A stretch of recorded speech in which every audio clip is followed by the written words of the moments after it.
Immigration and Homelessness in California, USA. Written by Dina S. Morris. Narrated by Skye. Introduction. The 1,951-mile-long international border between the United States and Mexico, which stretches from California to Texas, is the one that is most frequent across the globe. Even though the U.S. government guards a sizable stretch of the border, about 800,000 illegal Mexican immigrants manage to pass each year. These immigrants use a variety of strategies to enter the U.S., including but not limited to being smuggled across the border, traversing unguarded sections of the border on foot, or by swimming, digging tunnels beneath the border, creating fictitious documents, or just overstaying a legal U.S. visa. Long an unresolved issue, it has recently gained attention as the Congress and Senate negotiate an immigration bill that may significantly impact the present immigration situation in Mexico. This immigration bill may include various activities and policy reforms, including mass deportations, fast-track citizenship, and border wall construction. In terms of innovation, California has traditionally led the nation. We have a track record of coming up with original, clever solutions to the nation's most pressing societal issues. However, California is currently experiencing two crises, a housing crisis as well as a budgetary crisis. 1 in every 95 residents in California experienced homelessness in 2009, making it the state with the most considerable number of homeless people in the country.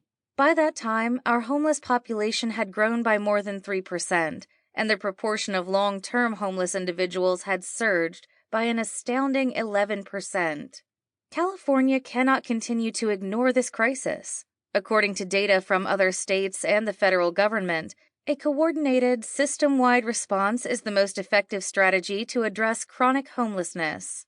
When experiencing a fiscal crisis, we must also figure out how to use our state's resources more effectively and efficiently.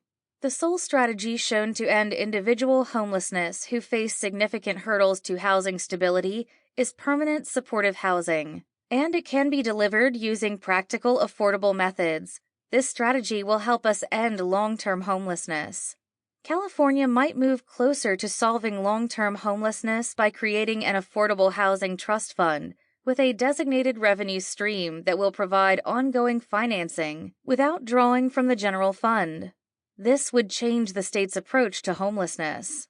If a trust fund had a dedicated source of funding, the state may, even when the state is in financial trouble, provide a rare, flexible source of funding for building long-term supportive housing.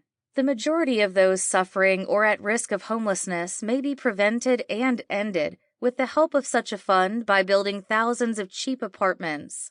California cannot continue to ignore this crisis. According to data from other states and the federal government, a coordinated, system-wide response is the most effective strategy to address chronic homelessness. When experiencing a fiscal crisis, we must also figure out how to use our state's resources more effectively and efficiently. The sole strategy shown to end individual homelessness who face significant hurdles to housing stability is permanent supportive housing, and it can be delivered using practical, affordable methods. This strategy will help us end long-term homelessness. But developing this source of income offers California the chance to promote cooperation and coordination between state agencies, state and local government, and the private nonprofit, charitable, and corporate sectors. It is not just a means of putting an end to long-term homelessness. Immigration in the United States of America. The U.S. has the most elevated level of immigrants of any country in the world. Approximately 1/5 of the world's migrants, or more than 40 million Americans, were born outside of the United States. Additionally, the immigrant community is extremely diversified, with immigrants from nearly every nation in the world. A record 44.8 million people in the United States were born abroad in 2018. Starting around 1965, when U.S. migration regulations supplanted a public share framework, the number of foreigners living in the country has more than doubled. Currently, 13.7% of Americans are immigrants, which is about triple the number Sample complete. Ready to continue?